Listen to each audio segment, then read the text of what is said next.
Dan itu yang saya lihat kalau saya baca itu Wycliffe dan Elson itu tentang perdebatan menemukan Indonesia itu.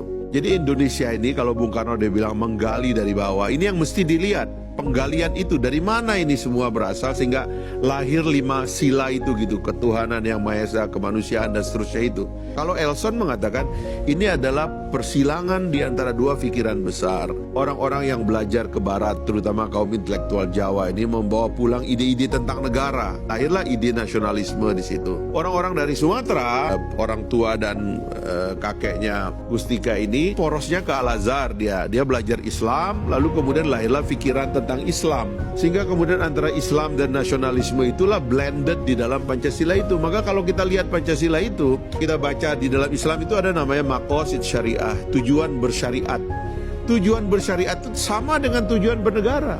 Makanya saya sering mengatakan kalau ada teman-teman Islam yang menentang Pancasila, itu keliru karena sebenarnya syariat itu sama dengan Pancasila pikirannya. Ada yang nama yang pertama itu di dalam teori maqasid syariah itu dia bilang hifzuddin, ya, memelihara agama. Ketuhanan yang Maha Esa lahir.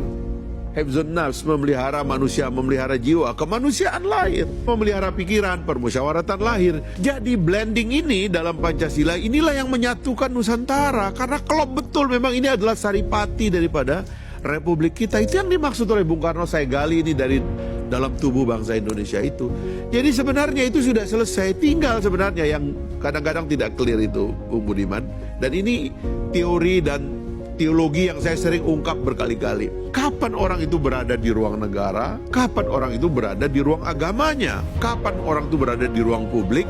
Kapan orang berada di ruang privat? Kalau Anda ingin negara itu melawan agama di ruang privat orang, mustahil itu akan gagal. Ya. Karena intensitas kita dengan agama itu sangat tinggi.